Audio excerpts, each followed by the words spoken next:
Si chiamerà Empedocle il nuovo consorzio universitario della provincia di Agrigento. L'Assemblea dei Soci ha votato le tanto attese modifiche dello Statuto che assegnano alla Regione la presidenza, al Comune la vicepresidenza e all'Università di Palermo un terzo ruolo dentro il Consiglio di amministrazione. Fortunatamente tutto è andato a buon fine, nonostante le preoccupazioni dei giorni passati legate al rischio di eventuale rinvio della seduta per un mancato accordo politico sui membri.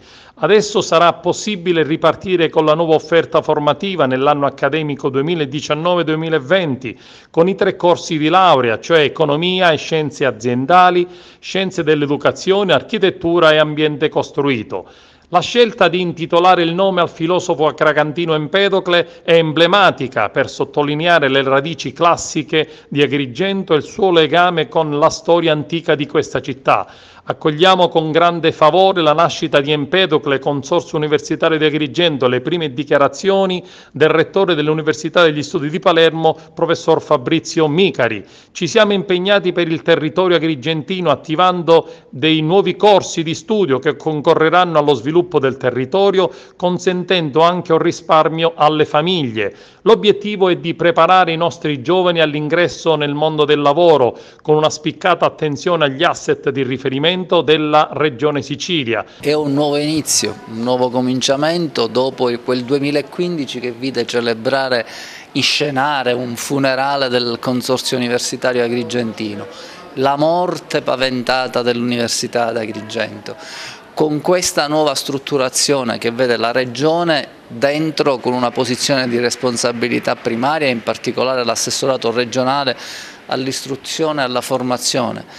Da un lato il territorio con il Comune che in questi ultimissimi anni, nonostante la drammaticità del suo bilancio e il rischio default sempre dietro l'angolo, ha creduto fino in fondo sul ruolo dell'Università d'Agrigento.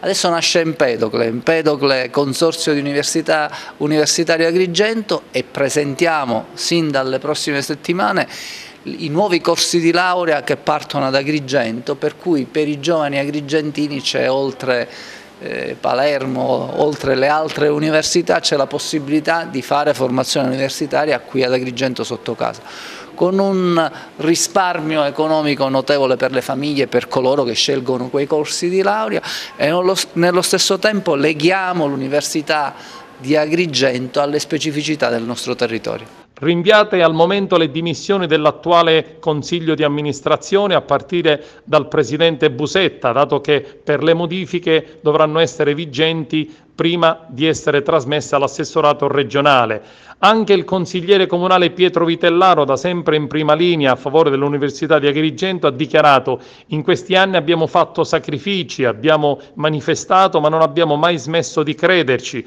e ce l'abbiamo fatta. Con le modifiche allo Statuto del Consorzio Universitario si avvia la rinascita dell'Università d'Agrigento.